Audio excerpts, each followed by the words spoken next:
Nuhayyikum bitahiyati salam. Salamun li ahlil jannah. Assalamualaikum warahmatullahi wabarakatuh. Yang terhormat Dewan Juri Lomba Pidato Fakih Usman dan yang saya banggakan peserta Lomba Pidato Fakih Usman. Pertama-tama, marilah kita panjatkan puja dan puji syukur kehadirat Allah Subhanahu wa Ta'ala yang telah menciptakan wanita yang begitu romantis. Alis matanya bagaikan semut yang berbaris-baris, senyumannya yang manis membuat iman semakin tipis. Dulu yang tinggalnya di Paris, kini tinggalnya di Bengkalis karena terlena oleh jebakan para gadis. Semoga gadis-gadis yang ada di sini tidak ada yang materialistis. Kedua, sholawat berbingkiskan salam kita hadiahkan kepada junjungan alam, seorang pahlawan yang tak pernah makan bakwan, seorang proklamator yang tak pernah naik motor, yakni Baginda Muhammad SAW. Karena jasa beliau, kita dapat hidup di zaman yang penuh ilmu pengetahuan dan teknologi. Baiklah, di kesempatan yang berbahagia ini, saya akan menyampaikan materi dengan judul Islamofobia. Hadirin yang berbahagia, apa hadirin tahu apa itu Islamofobia? Ya, Islamofobia atau anti-Islam adalah keadaan di mana masyarakat memandang Islam tidak sejalan dengan zaman. Islam itu tidak sejalan dengan budaya Barat, dan lain sebagainya. Mereka takut bahwa Islam akan menjadi faktor lambatnya perkembangan teknologi atau perkembangan peradaban di dunia. Di beberapa negara, mengenai masalah Islamofobia ini menyebabkan saudara kita sesama Muslim mengalami diskriminasi. Mereka mendapatkan perlakuan yang berbeda entah di tempat umum atau tempat-tempat tertentu karena hijab mereka atau pakaian mereka yang lebih tertutup. Hal ini seharusnya tidak terjadi karena telah tertuang dalam hadis yang diriwayatkan oleh Anas bin Malik radhiyallahu anhu bahwa Rasulullah SAW bersabda, "Janganlah ada rasa benci, rasa dengki, atau permusuhan di antara kalian, dan jadilah kalian hamba Allah yang bersaudara, dan tidaklah halal bagi seorang muslim memboikot saudaranya sendiri lebih dari 3 hari. Hadis riwayat Bukhari dan Muslim. Hadirin sekalian, kilas balik sejarah menggambarkan bahwa ketika Nabi Muhammad SAW pertama kali membawa Islam, ketakutan terjadi pada kalangan orang-orang Quraisy. Mereka mengkhawatirkan akan adanya kekuatan baru yang muncul yang akan meninggalkan nilai-nilai lama dalam masyarakat. Ini sama halnya dengan apa yang kita sebut sebagai Islamofobia atau anti-Islam. Oleh karena itu, orang-orang Quraisy menghalangi dan menentang penyebaran agama Islam. Padahal inti dan tujuan kedatangan Islam adalah penyempurna etik atau kasih sayang melalui pendekatan hukum dan aturan, sehingga hubungan antar manusia pun memiliki aturan yang melindungi supaya tidak terjadi ketidakadilan. Namun, prasangka negatif ini muncul karena beberapa sebab. 2 di antaranya adalah, yang pertama, ketika anak-anak diberikan prasangka negatif terhadap Islam, maka hal itulah yang akan menjadi benih munculnya pandangan buruk terhadap Islam kelak. Individu akan memiliki rasa takut akan munculnya Islam sebagai kekuatan. Kedua, melalui sisi kognitif, prasangka negatif ini muncul karena kekeliruan atau ketertutupan informasi tentang Islam. Hal ini dinamakan pandangan tertutup terhadap Islam. 2 hal tersebut adalah faktor mengapa Islamofobia dapat terjadi.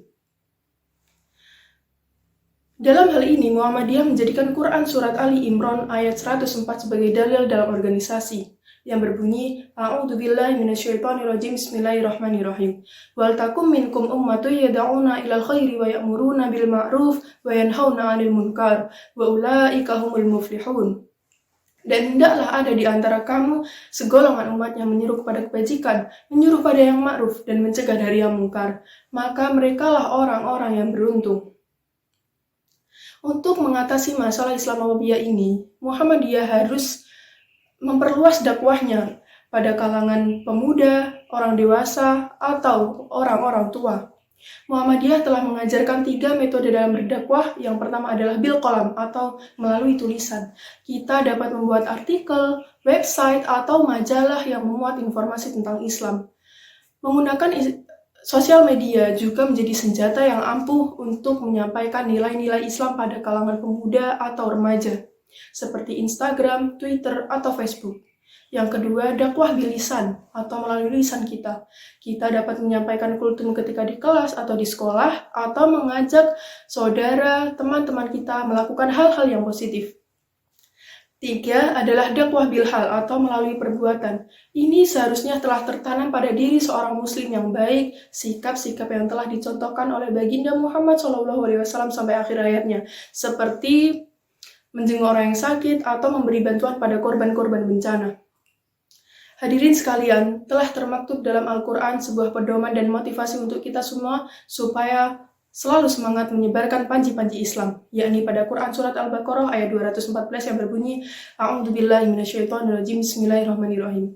Am hasibtum an tadkhulul jannata wa lamma ya'tikum mathalul ladzina khalau min qablikum massathumul ba'sa wad-dharra wa zulzilu hatta yaqula rasulu wal ladzina amanu ma'ahu mata nasrullah. Ala inna nasrallahi qarib. Ataukah kamu berpikir bahwa kamu akan masuk surga padahal belum datang kepadamu cobaan yang diterima orang-orang terdahulu sebelum kamu? Mereka ditimpa kemelaratan, penderitaan, dan diguncang dengan berbagai cobaan, sehingga Rasulullah dan orang-orang beriman bersamanya mengatakan, kapankah pertolongan Allah akan datang? Ingatlah, pertolongan Allah itu sangatlah dekat. Dari ayat ini kita tahu bahwa tidak ada alasan untuk mengatakan bahwa dakwah itu sulit, ribet, atau menjadi beban bahkan. Karena Nabi Muhammad saja di zaman yang sulit tetap bersemangat mengajarkan agama yang mulia kepada kita semua. Maka apakah kita akan menyerah begitu saja ketika kita berdakwah di zaman yang telah beliau perjuangkan, di zaman yang serba canggih ini? Tentunya tidak.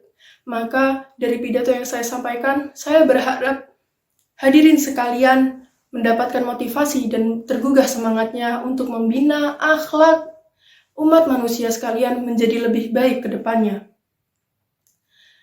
Sekian pidato yang dapat saya sampaikan. Atas kekeliruan, kekurangan dalam menyampaikan, saya ucapkan permohonan maaf.